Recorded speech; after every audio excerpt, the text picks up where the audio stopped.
Bonsoir et bienvenue sur le podcast du Curateur du Futur, épisode 2. Comme annoncé dans le premier épisode, je mets à votre disposition un résumé de la pensée de Frédéric Lordon dans son dernier livre, Figures du communisme. Après un premier épisode consacré au prologue, j'ai choisi d'enregistrer un court podcast sur l'introduction de son livre, avant d'entamer le résumé de chacune des 3 parties de son bouquin. Je précise dès maintenant que j'ai choisi de résumer son travail de manière non académique, c'est-à-dire que, suivant les passages, j'ai choisi de résumer, de paraphraser, de commenter, d'analyser, d'expliquer, et je me réserve le privilège de mettre l'accent sur ce qui m'interpelle le plus. Je précise également que j'essaie de m'effacer le plus possible dans ces commentaires, et que même si je ne cite pas en permanence Frédéric Lordon, c'est bien sa pensée que j'essaie de retranscrire ici. Alors sans plus tarder, épisode 2 du commentaire du futur. Frédéric Lordon, Figures du communisme, l'introduction.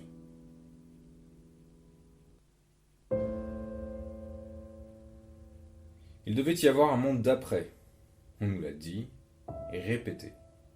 Mais le chômage augmente de plus belle, la reprise de la croissance est restée un objectif à tout prix. Les plus riches s'enrichissent toujours plus et des millions de personnes passent en dessous du seuil de pauvreté.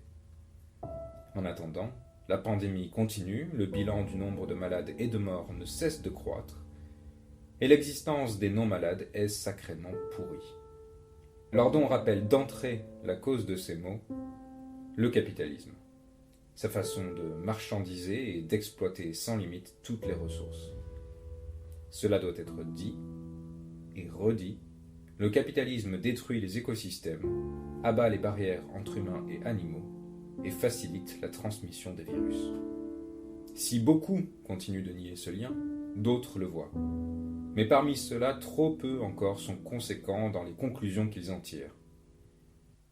Pour Frédéric Lordon, il y a des raisons qui expliquent ce manque de conséquences. Renverser le capitalisme?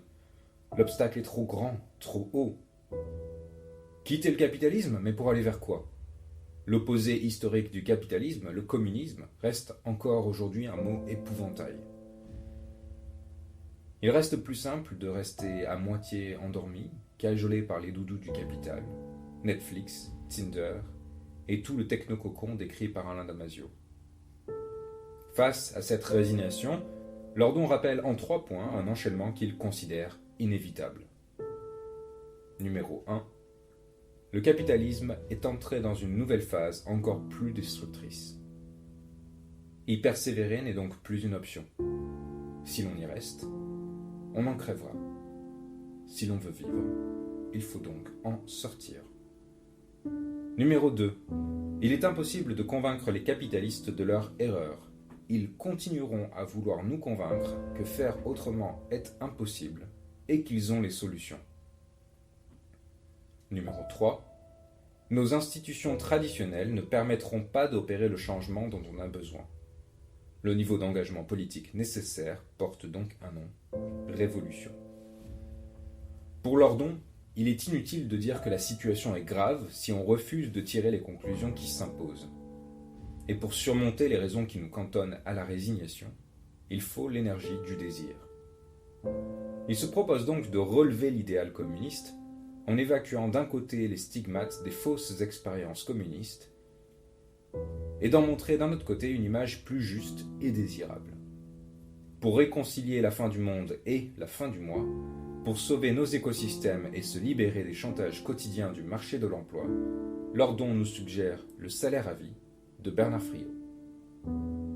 Salaire à vie qu'il appelle, lui, garantie économique générale, et dont les principes permettront de réinventer nos modes de vie en changeant nos modes de production. La proposition de Bernard Friot vise à libérer le travail de la prison de l'emploi. Tous les jours, dans mes activités, je produis quelque chose. Quand je produis quelque chose, je travaille. Mais selon le contexte, la société capitaliste peut me refuser cette qualité de production, de travail. Si je fais un café pour mes amis, c'est considéré comme un loisir. Si je le fais pour des clients, ça rentre dans le PIB. Si je tonds une pelouse le week-end, c'est considéré comme un loisir. Si je le fais pour une entreprise, ça rentre dans le PIB. Si je le fais en tant que fonctionnaire de mairie, je suis considéré comme un coût. Si j'élève mes enfants, ça n'a pas de valeur économique. Si j'élève les enfants des autres dans une école publique, c'est un coût. Si je suis payé par un couple pour garder leurs enfants, ça rentre dans le PIB.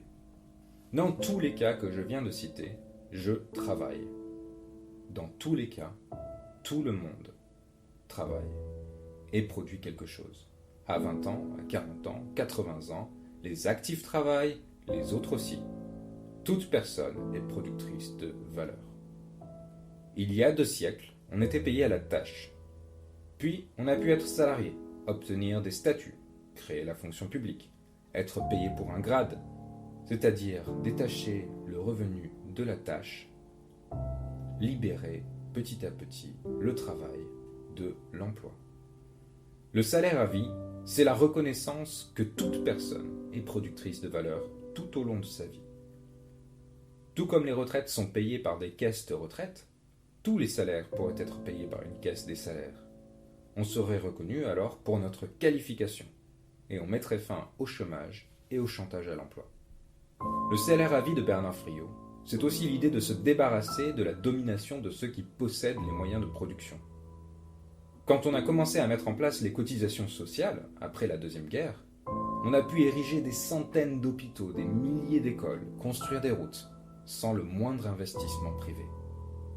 Étendre le modèle de la sécurité sociale, c'est donc prendre possession de notre travail, c'est être maître de ce que nous faisons, c'est avoir la possibilité de pouvoir décider démocratiquement de ce que nous faisons, et ainsi se sentir enfin entier.